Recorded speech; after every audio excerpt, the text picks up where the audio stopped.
2017. I call this meeting to order and ask the clerk to please call the roll. Trustee Kammerer? Here. Carbonell? Here. Daney? Here. Cabrera? Here. Hopkins? Here. Ranky? Here. President Wallace. Here. We have one item this evening on our committee of the whole, or one committee meeting on our committee of the whole under Planning and Zoning. Chairman Hopkins. Thank you, President Wallace. We have 4 items under Planning and Zoning. The first one is Acton Mobile. The petitioner is requesting a site PUD plan amendment at an existing building located at 2300 Graham Street on the east side of Route 25 north of Graham Street, approximately 0.5 miles northeast of Canyon Road and Route 25. With that, I will pass it over to Mr. Plonzinski. Thank you, Trustee Hopkins. This is a project that you saw fairly recently and approved a PUD plan for Acton Mobile. The what's up on the screen is the approved PUD plan. After going through some of the construction, this particular building, they were going to add a 50 by 20 addition. The petitioner and the owner of Acton Mobile decided they needed a bigger building after we approved it. And because it's a PUD and because the PUD plan and the site plan are one and the same, he's going to a 40 by 50 add-on, and that is the amendment to the PUD plan. Essentially, the rest of the project stays the same. The detention pond is big enough to accommodate the larger building, and this is before you. Dean Kelly, who you know, represents the petitioner and is the owner of Abbott Land and Development and the developer. So it is here because it's an amended PUD plan. It requires a public hearing, and they're hoping to move forward on to the Planning Commission. Is there any questions from the committee? I think this looks pretty straightforward, and I don't see an issue with it, but we'll see what the public hearing holds, so. I have a procedural question. After it gets back from the public hearing, do we have to put this back on the committee, or can we just put it on the board for a vote? Let's go right to board if there's no issues at the hearing. Right. Let's cut out that extra step. I think the petitioner would appreciate that. Yeah. Thank you. Thanks for being here, Mr. Kelly. Good idea, Trustee Ranky. All right, number 2 on our list here. You sit around for a year or two and now. Now I get nothing but work. Making my money now. Such as it is. The second item on our agenda is the Olivia's Place special use permit. This is a special use to serve beer and wine and allow outdoor seating, including serving beer and wine and food, and allow live entertainment. With that, I'll throw it back to Mr. Plonzinski. Thank you, Trustee Hopkins. Olivia's owner-operator, Walter Jack, is over there in our audience, and he is petitioning for the spot at in the Oakfield Center, 14349 East Lake Street, for essentially a video gambling / deli / entertainment center, if you will. These are pictures of one of his existing facilities. He owns one in Woodstock and Spring Grove called Lucky Bernie's. It's a interesting concept. It's a deli, and they will also have music as well as the video gambling. Here's a couple of pictures of their existing facility, and they hope to make this in the Oakfield Center. They hope to make this type of improvement. This center was approved in 1979. We approved video gambling in 2012. The special use permits, again, are for serving beer and wine. That enables them to get the gaming license from the state for that. There's going to be an outdoor seating component. Let me get to that. There's a lot of nice pictures here. These are renderings. The outdoor seating really is pretty much in front of the place, and it's a small area out on the sidewalk of, up in this area. It's a floor plan with the outdoor seating, and I've got it upside down, but essentially they're asking for just a row of tables out in nice weather along the sidewalk out at the entrance to the shopping center. And then there was some concern about proximity to the school.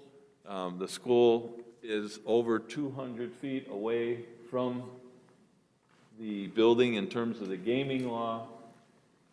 You have to be at least 100 feet, so the red area is the area, the zone in which you have to at least be far enough away from a school, so they exceed that 200-foot distance. The public hearing would be for beer and wine for the liquor license, for outdoor seating, serving beer and wine, and the live entertainment is more of an acoustical kind of type of entertainment on certain evenings. And they are here if you have any questions. They would apply, they would maintain the state liquor license, maintain the state gaming license if approved, have about 10 employees, there's plenty of parking out there. And they're here before you prior to moving on to the Plan Commission. Thank you, Jim. You, Adam, or you? Go ahead. I have a question for the petitioners. Simply, are you a restaurant or are you a video gaming establishment? I hate to say it, but it sounds kind of like a upscale video gaming establishment, if you ask me. And it's what it comes across as, in my estimation, actually. Good evening, Mr. President, Village Board.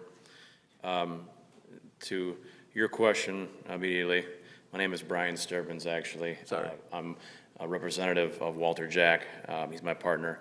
I own Lucky Bernie's. We have 6 locations. This is Rene Zamora. He's my deli, Boar's Head Deli Provisions in the Chicagoland area. Rene services all of my stores. The closest store to this this village would probably be Huntley, Illinois. We just opened up. And truth to be told, every city, every village that I go into, I get the same reaction. Actually, every location that I have a store in within the village limits are anti-gaming. Spring Grove, Woodstock, there's actually a moratorium over that license. Huntley, no more video gaming cafes. Antioch, Mundelein, Winthrop Harbor, all of those locations were anti-gaming. The difference between us, it's a very unique concept. It's very hard to understand with just the eye. Here's a menu for our food and wine. Okay. A little information. Wouldn't mind passing that along. We have multiple revenue drives, which makes us successful. We sell meat and cheese by the pound. Boar's Head exclusive national rights. We're considered, in his eyes, Rene, the same, equal to Whole Foods, Mariano's. We get the same customer service, same pricing as retail center, similar. We have 20, 30 different kinds of wines, as you can see in front of you. We have salads, gluten-free options. It's a very unique concept. It is upscale in nature, blue collar in front of you when you eat a sandwich. We do have live music Friday, Saturday nights, acoustic set, as the gentleman said prior. We use gaming as a supplement. Bless you. Thank you. Supplement to our investment, our initial investment. The typical gaming cafe is roughly between 1,000 to 1,200 square feet, where all of my locations, our locations, are 2,000 plus. The initial investment for each location ranges between $250,000 to $350,000. Your typical gaming cafe is frozen product, throw it in the microwave out back. Maybe you get it, maybe you don't. Initial investment's probably right around $60,000 to $70,000 for a little gaming cafe. We're invested in the front end of the business. As we all know, the restaurant business is very tough. It's very, very tough. The first 6 months, we lose. We hope that the gaming helps us, maybe break even, maybe helps us invest back into advertising, marketing. But what I would like staff to do and board, Mr. President, come out and take a look at one of our stores, maybe get a better idea for what we're trying to do. It's a very unique concept. It is. What is it about this particular location that you found inviting? Neighborly.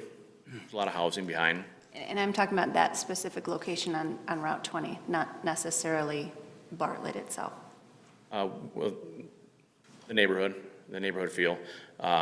Obviously, it's dollars and cents too, as well. It's very highly, the traffic count is, we all know, is very good over there. We negotiated a strong deal with the landlord. We believe that with it being a neighborhood center, we think we'll be very successful. I'd like to consider us like a Cheers almost. We convinced the landlord there's a lot of contingencies within the lease to upgrade. As we all know, there needs to be some parking lot upgrades, some sidewalk upgrades, and some facade upgrades. We could have very easily taken just one space and said, hey, we want to do a small food usage. Let's put the games in back. Let's take 1,200 square feet. It's not enough room. We took both units, total of 2,400 square feet in total, and we needed more seating. I started out with my first store was in Spring Grove. I had 2,500 square feet. We started out slow.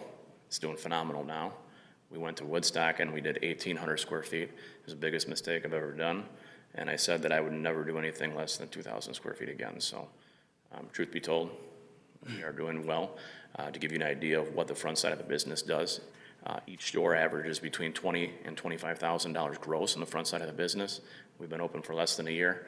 The front end is anywhere between 65 and 70% of our total revenue. That's on the Spring Grove Grove location, 65% is food? Actually, Can you break it up into food, alcohol, and gambling, and gaming? I He will did on his thing here. and I will tell In you, your package where they did a breakout of what the percentages are. 50% food, 30% alcohol, beer, 20%. What's Missed that. It's page, I don't have page number. It's right after the department memo. Says Olivia's place. Who's Olivia? it's actually Walter's daughter. His Oh, young is it? daughter, Yeah. Who's Lucky Bernie? Lucky Bernie is actually my partner's aunt, who was our main investor. He passed away right before the project actually took off. We named all of our stores after him. We actually inlay about 60,000 pennies throughout the bar in each of our locations. He used to collect wheat pennies. Once we laid the bars down, we laid pennies on the bar itself. We put the acrylic on top, and then we realized that we found some wheat pennies inside. Actually, one of the contractors found a $600 wheat penny inside the bar. Did you find it, Trustee Cabrera, the page? I saw it, yeah, thank you. Just to kind of confirm the front end of the business, we have a mandated 60% catering license. That's what we applied for in Woodstock to acquire our liquor license out there. We actually volunteered to prove that we knew what we were doing. 60% food and beverage up front to be able to have that liquor license, and we have to produce a POS report. Mayor Sager requests that twice a year. We won't be, we'll avoid that extra paperwork here, if everybody's happy with you. I have a question for Mr. Mraz. What is the point of the 100-foot buffer for the state law? In the sidewalk? No, the 100-foot buffer between the school want- and, Oh, Gaming establishments too close to certain uses. One was schools. There's some other requirements as well. It's in the state statute. As long as it's beyond that, it's eligible if they have a liquor license. and it's not from property line to property line, it's building to No. building? No. I don't have the act with me, but this, that exhibit there shows it properly. It is, it's measured from the structure. I don't have the wording of the statute with me, but I looked when this issue came up originally and is in compliance with the act. I don't recall.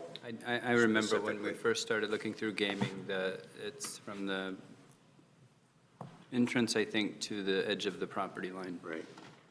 But, and in that same shopping center, there's alcohol, there's requirements for alcohol. Alfaro's right under there, the right? state statute to schools as well, and that measurement is a little different, and complies with that as well. But what is that, the White Hen or the convenience store there, we looked at that issue at the time for that liquor license and the distance to the junior high there.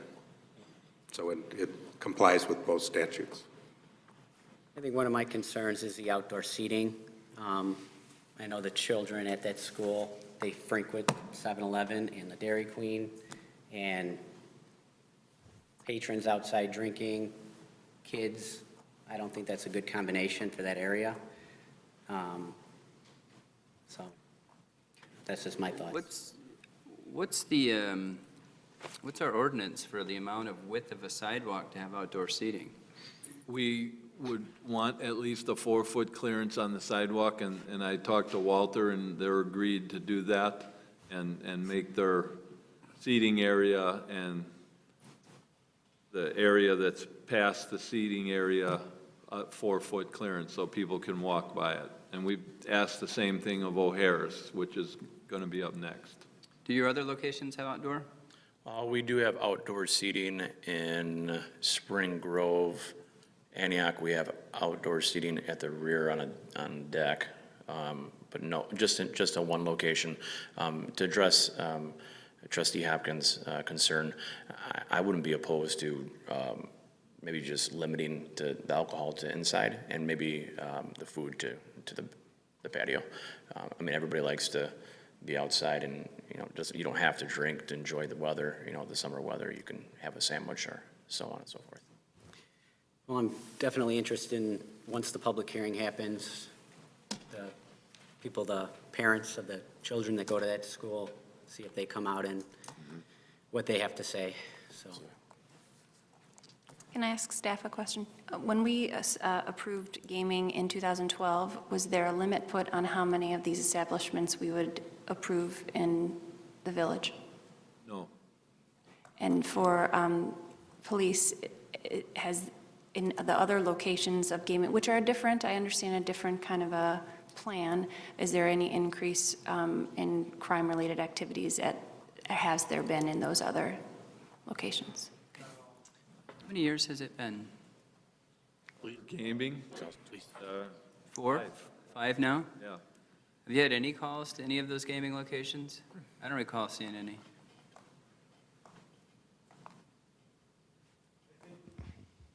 Not counting the larger bars, of course. I think we had one, but it was somebody who was harassing one of the employees at one of the establishments. Other than that, I can't think of any other complaints that we've had at any of them. I think from a general perspective, we're not having any complaints from outside of people fighting and that sort of stuff. My concern, and here again, guys, I understand and I like the concept of what you're bringing. I just don't like the video gaming, basically, is what it boils down to. Because when you come to the findings of fact for special uses in the village, you pretty much just said no, but I've always questioned the effect that this has on a select group of people in our community that have gaming addictions, and it just puts it within walking distance for them, and nobody cares. Basically, it's just like, well, and I've come across several of these people that have had real problems, go there, lose money. It's not like you're an alcoholic and you say, oh, well, you've had enough, we're cutting you off. You'll let them sit there and play the video gaming machines till they lose as much money as they can. And that's what I've always had with it. So when it says, will this be detrimental to the health, safety, morals, and general welfare of persons residing or working in that area, I have to say it does, personally. And if you were coming before us without those video gaming machines, I'd be saying, yahoo, it's a great idea, I like it, let's make it work. But I'm a little disappointed in the video gaming machines, personally. I understand, and that is duly noted. Like I said, every city and village we go into, we have to go over this hurdle. You have to remember that myself, my own money, $300,000, it's a lot of money to be parting with, and to lower my risk, that is the reason why we do it. It's been very effective. We've had zero issues. We're an upscale. We're not a ratty place. Like I said, we're spending $300,000 into this location. Any riffraff, we're not in Maywood, we're not in Harvey, no discredits them, but we're in Bartlett, we're in Spring Grove, we're in Huntley. I have a $30,000 tin roof. I mean, it is a very, very nice establishment, and I think that kind of prevents that clientele. I have zero problems, and like I said, I reiterate to the board, please come out and check it out, and you guys will get a better feel for it yourselves. I have one thing I'd like to say. This is not directed at Trustee Cameron, because I respect his opinion immensely. But the reality of what we're dealing with is that if they're issued a liquor license, legally, they can obtain the gaming license. And we have two businesses right here in the village that I'm familiar with that just added gaming machines. And when they stood before us, they said nothing at all about putting in video gaming. But the liquor license, once they have it, they can apply to the state, and they can end up with 5 machines. And that's the reality of what we're dealing with. And the one establishment I know has put in, well, they can put in up to 5, but they have 3. And I asked them at that point, I said, what's the purpose, of going in this direction now? Because the business that you've catered to has been very family-oriented and whatnot. And they talked about how the money that they generate from the machines subsidizes their business. It's like walking in the beginning of the month and finding an envelope with cash in it, So, but that's the reality of what's happening here, and it's legal. If they have a liquor license, they can obtain video gaming machines.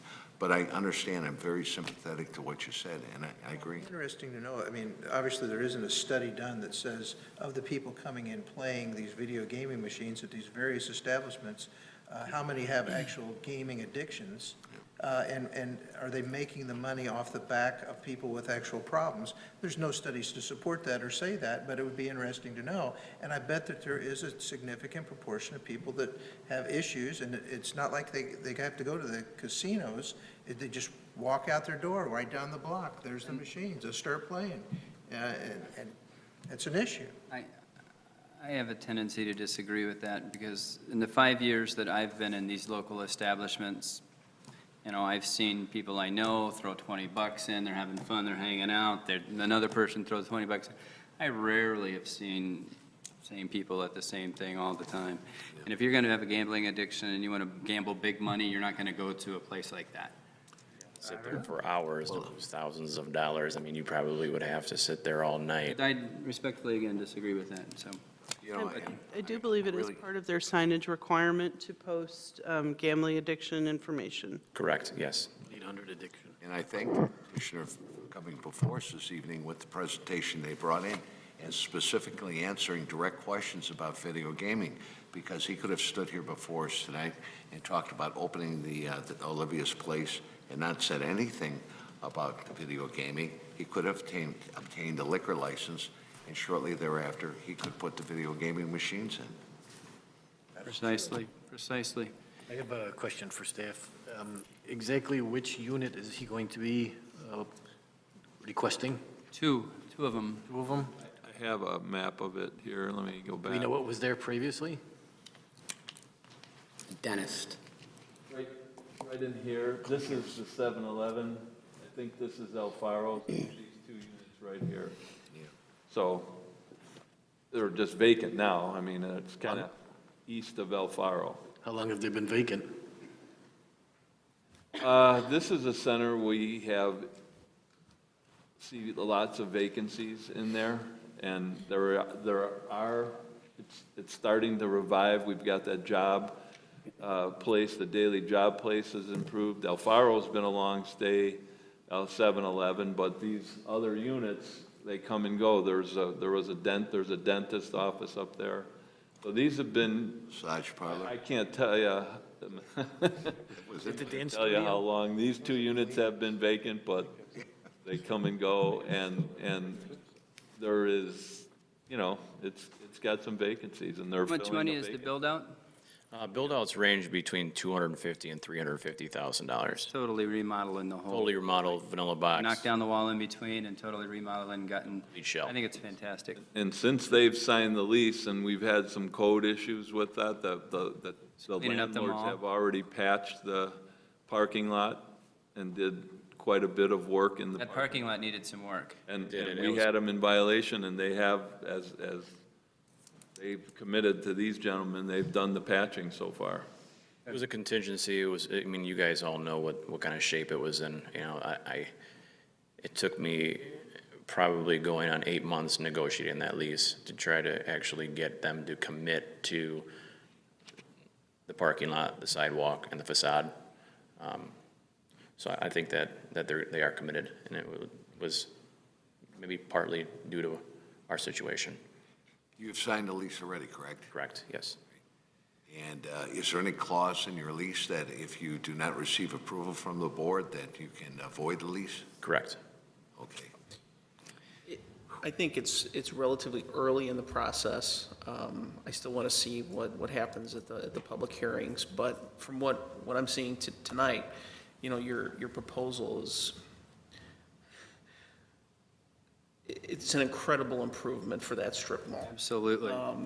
Both in terms of the build-out and the menu offerings. You know, I hope it does work out, again, subject to, you know, looking at that process. But I think we should forward this along for a public hearing, so we get more public input and kind of think about all this stuff. Agree. I like the menu, nice work. Yeah, they come in, we hand them the board, we give them a dry erase, and they just mark off whatever they want. We cut it fresh for them right there on site. I love it.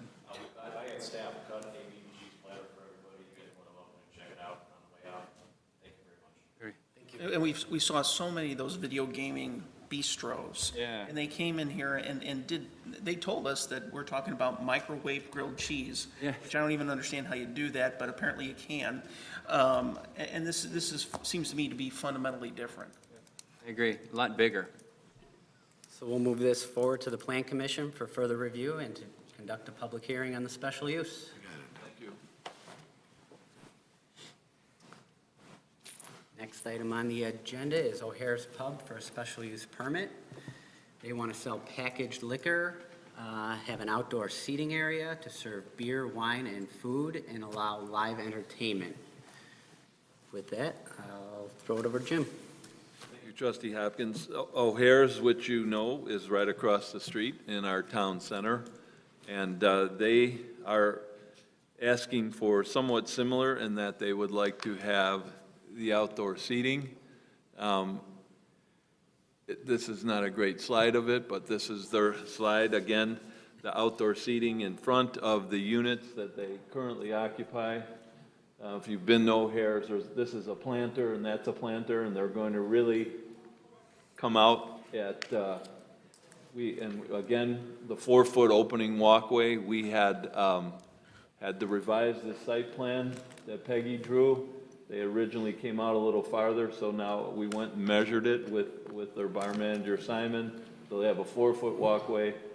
I don't think they're going to get this many seats in there, but it's generally going to be a nice fenced-in area out in front with a gate at the main opening. We told them not to put the gates on either side. And then they will also want to have, with the outdoor seating, the serving of beer, wine, and food. They want to have live entertainment on certain nights, so it's the same type of acoustical music. Primarily in this case, they do a lot of the Irish music with the drums and the fiddles. And they have a different request in terms of the liquor. They want to sell packaged liquor out of this facility. If some of you may recall years ago when the town center first opened, we did have a business that sold packaged liquor called, it was kind of combined with the there was like a restaurant pub, and then they had like a coffee shop, cafe called the Sweet Bean, and we granted the Sweet Bean a packaged liquor sales. The location of O'Hare's does not quite coincide with the location of the previously granted special use for packaged liquor, so that is why it was a different, it's where the Two Toots is at. So that's why they are asking for the packaged liquor at this location, whereas the liquor service matched it, but it didn't with the package. And so they're in front of you, again, asking for those types of special uses and to be forwarded on to the Plan Commission. Peggy is not here. I'm sure she's running the place, so I told her I'd pitch it for her, so.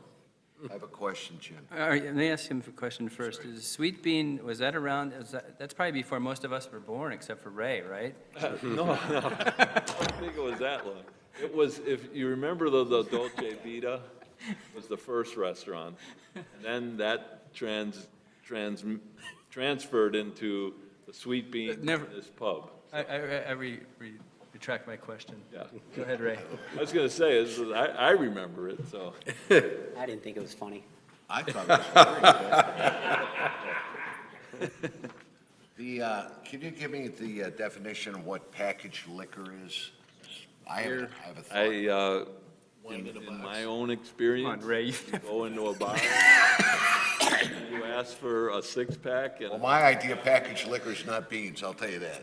I think it's the sale of any, It's grab and go to go on the train. right. You can buy beer, wine, or hard liquor, and they sell it to you retail rather than sitting there and drinking it. That's, Well, again, I've said this before, I've said this for many years, we have a struggling business, we have town liquors, it's right there in the mall. And now we're putting in, they're coming before us with a request for packaged liquors.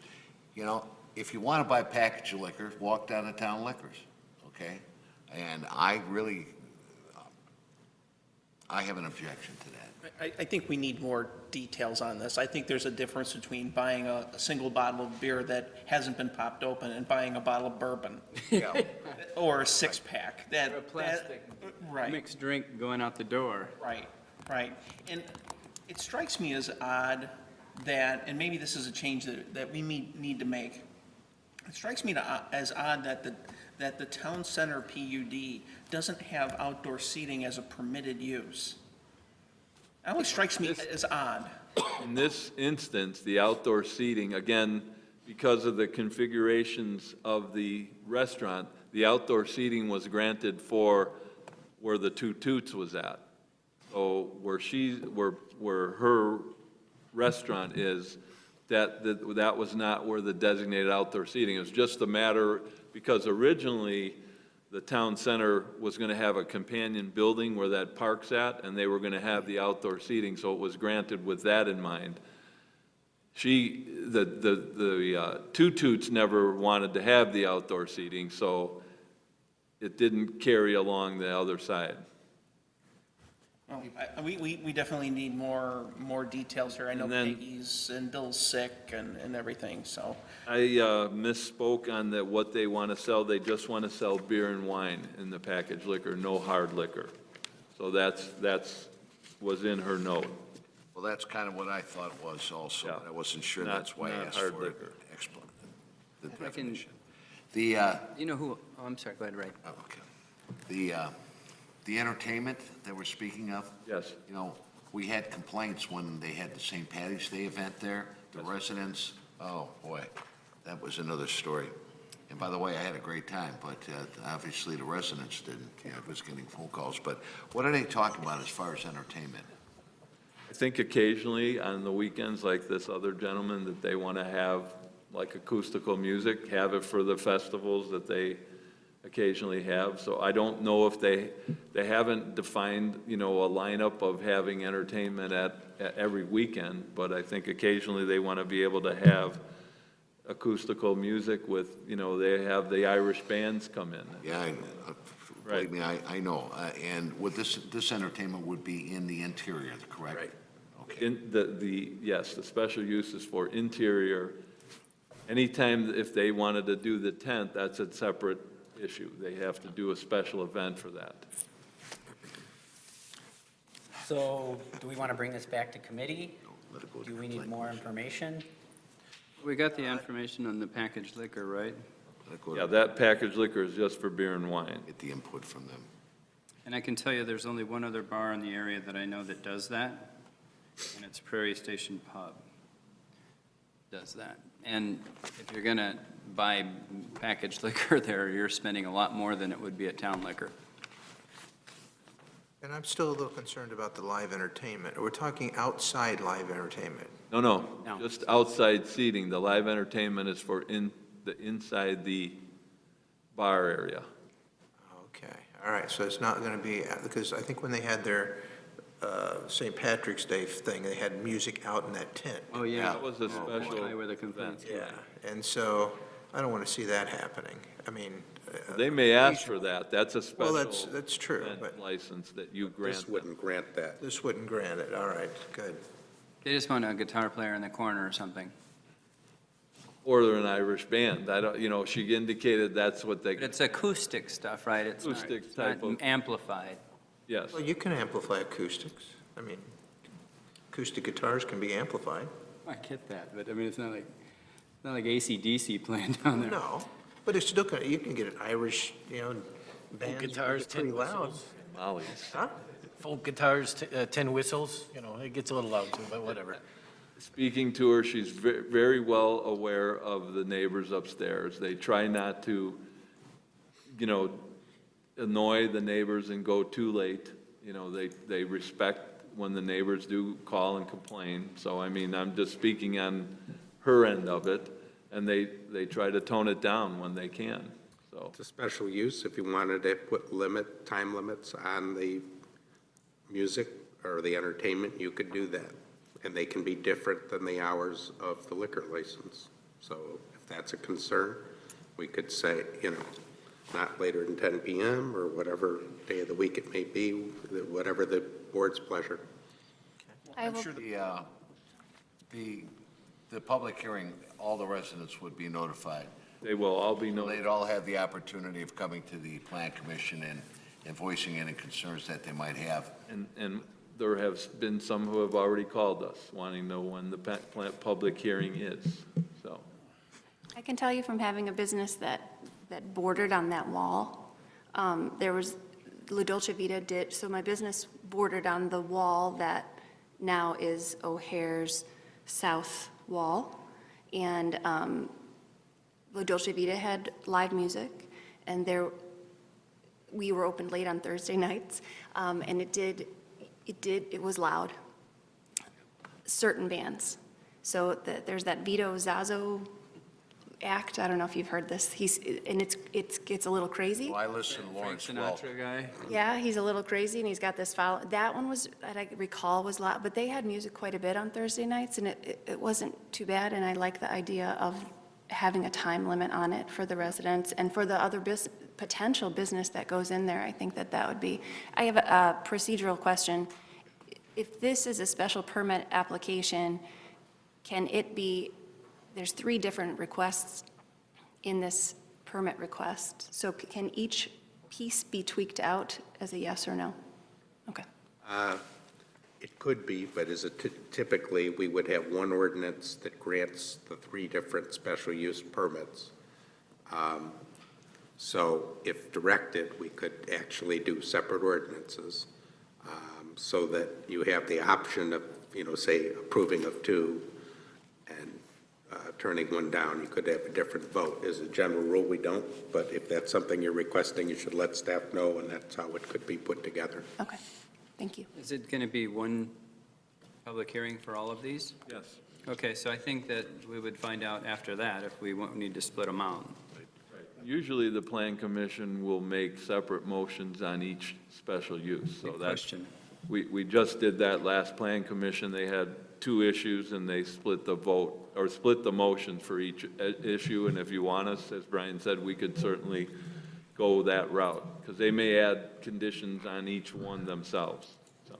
Let's see what they have to say. Yeah, I heard that chairman of the plan commission is doing an outstanding job. Yeah. I didn't hear that. You didn't get the memo? Any other questions? Did we beat it to death? Yeah. Chairman Hopkins, like, get over it. So we'll forward this on to the Plan Commission for further review and to conduct a public hearing on the special use. Thank you. And the last thing on our agenda is the consolidation of the Plan Commission and ZBA. With that, I'll turn it over to staff. I put in your memo the research that that staff conducted on this issue, and what really amounted to researching what other surrounding towns do. And we had 20 communities that we looked at that have these types of combined plan and zoning board. Just summarizing the 20 communities, one of them is doing the same thing that you're doing right now, where they're enacting an ordinance. And then the other ones, generally, they meet once a month, average about 8 members, and have different lengths for the terms for the commissioners. I also put together some of the ordinances that you can see different towns have. I didn't put all 20 of them together, spared you some reading. But generally, the zoning board and the plan commission combined together function in dual capacity.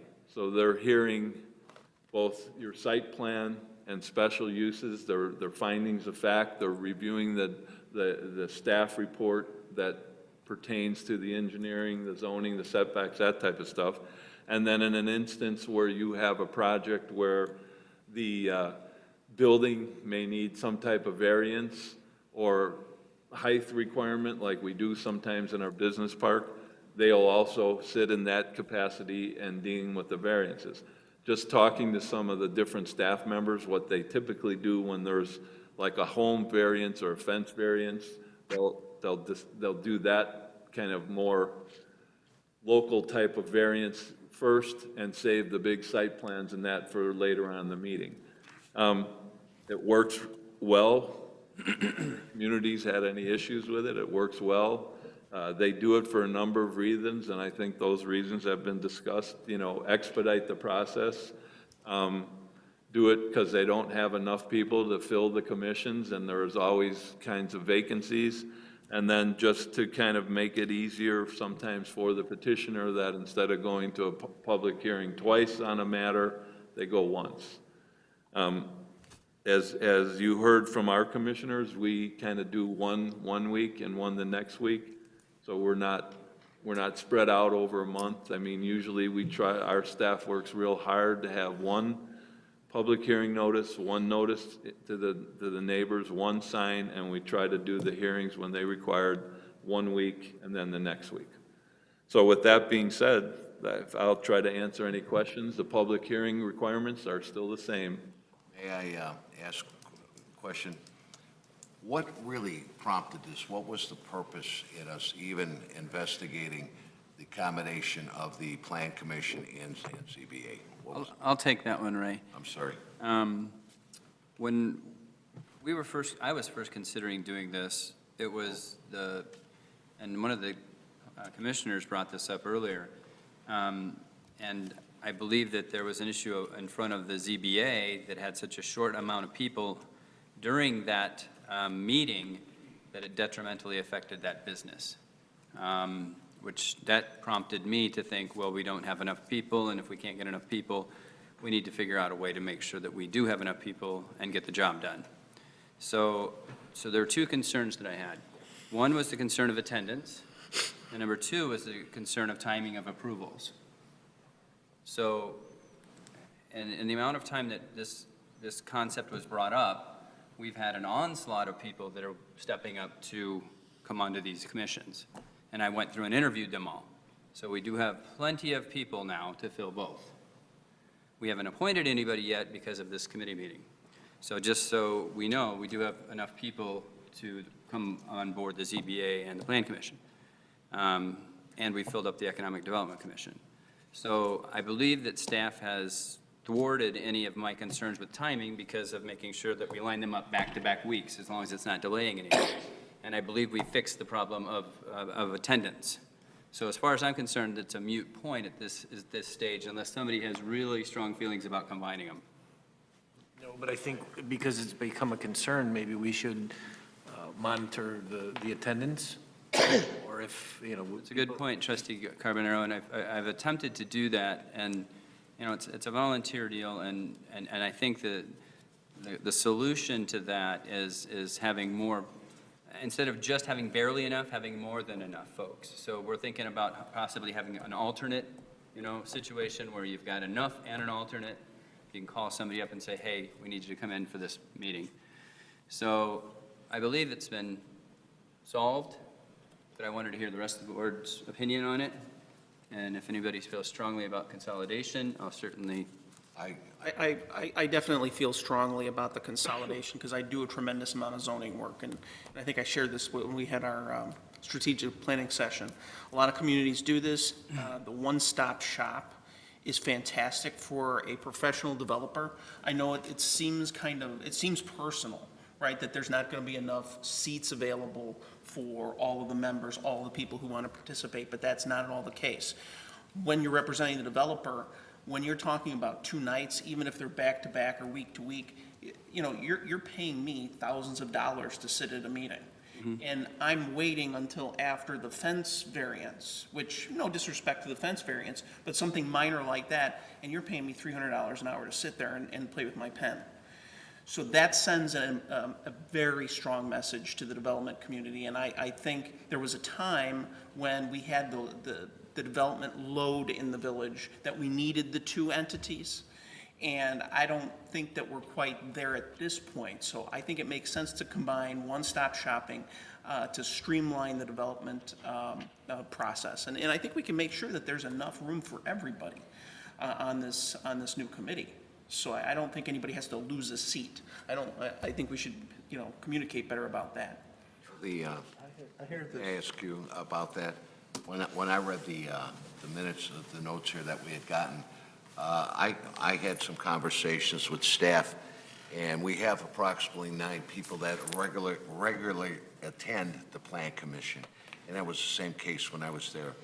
And we had 7 that were attending the ZBA. So at that point in time, we were talking about 16 people, but, you know,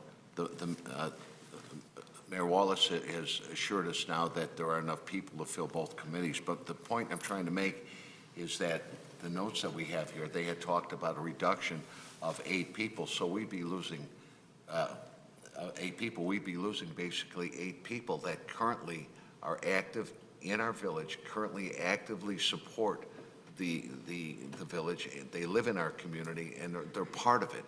And some of these people have lived or have been on these commissions for years. And I don't know. We get to say how many people sit on the committee. That's a non-issue. where I'm going. Yeah, okay. How would we end up with 16 people, let's say, at this point in time on a committee? Is that kind of the mindset that you have on that? You could make it the size you wish.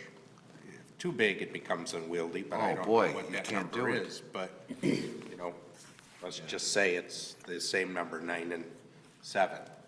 16, I usually like it to be an odd number, just in case of ties and things, but, you know, something along those lines.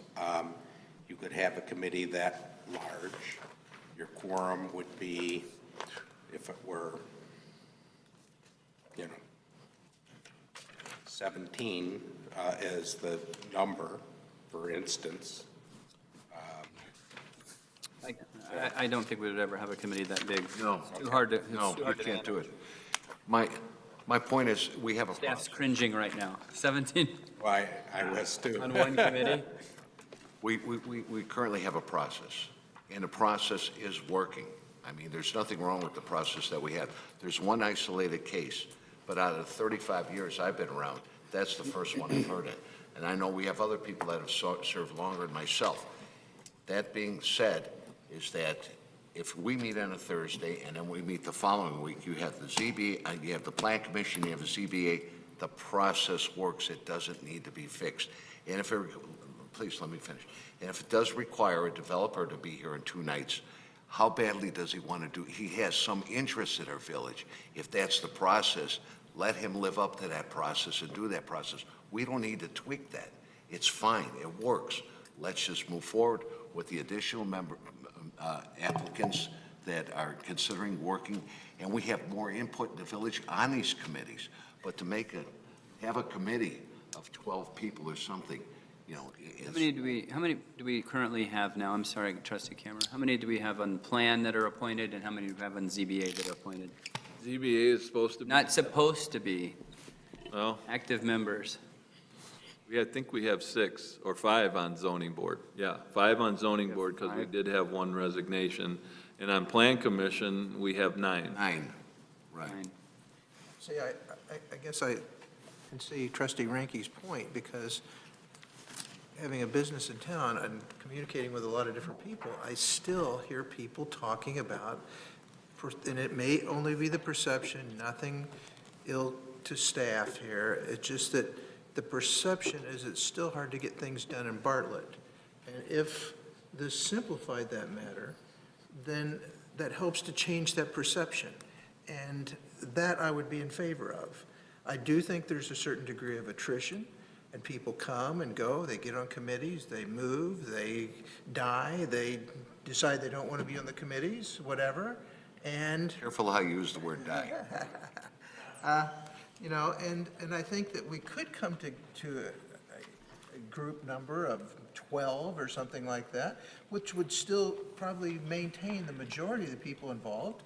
There would have to be a few that would step down, but if it sped up the process and made it so that we didn't have to pay attorneys so much, it wouldn't be such a bad thing. But I can see the point of just speeding it up, simply from the perception that it's still hard to get things done in our town, right or wrong. It's a perception. So I'd like to see that changed. And it sends the message that Bartlett's open for business, we're interested in development, but we're not selling the village out. There is still a process. So the very fine people who work very hard on the planning and, you know, in the ZBA, I mean, when I'm in front of a community, when they have that combined committee, it's fantastic because I'm there once, and then I go to the village board or the city council, and I'm out of there. Well, you guys don't have anything over me, and I'll tell you what, I can't turn my back on those commissioners, because I've been one of those commissioners for over 30 years, and I know what they've gone through. I know how they left their family after dinner. I know how, when there was a football game on TV, they left, and they deserve everything that they had. And I feel like this is almost like a slap in the face to the commissioners that currently serve our village. And I think we should be ashamed of ourselves to tell these people that we're going to have to let some of them not serve. And they've been loyal participants in this village ever since they served. And I think you're wrong. And I will never, ever support a combination of the Planning and Zoning Committee. And pardon me for being a little upset, but I think I'm entitled because I've earned it. Is there a way to do the ZBAs and the Plan Commission meetings on the same night? Maybe start them an hour early, and then it's done on one night? Tried that. Yeah, that made our heads hurt. You don't know how long the hearing is going to be, so you don't know how to notice the meetings. You don't know if one's going to be longer or shorter. Yeah, we thought about that. We're like, oh, just put them all on the same night. But it becomes a noticing and timing nightmare because you're moving boards in and out, and you don't know if there's going to be lots of testimony or a little bit of testimony. You know, you can't say, well, we will be starting about 7:30. I think you have some problems with the Open Meetings Act and your due process and notice when people don't know when they're starting, because you can't really have a time limit on the first one. Can I make a suggestion here for the board? Go ahead. Well, before we get too wrapped up in the emotion of all of this, have we actually talked to all 9 and 5 members as to whether they want to With stay? letters and And spend a everything. lot of time. I mean, We all want to return. Yeah, with letters and everything. So let me make a suggestion here for the board and for time's sake. I'm going to go back to the drawing board a little bit, if it's okay with the entire board. I'll go back to the drawing board a little bit and have some more discussions with staff. And instead of drawing this out any further, we'll bring it back to committee, if that's all right with everybody. We'll just keep things as is, and we'll bring it back to committee again. everybody good with that? Yep. All right, good. That being said, Thank you all for being here. that's all we have under planning and zoning tonight. Thank God. I will entertain a motion to adjourn. So moved. Second. Moved by trustee Daney, seconded by trustee Cameron. Will the clerk please call the roll? Trustee Cameron, Here, yes. Good job. Carbonaro, Yes.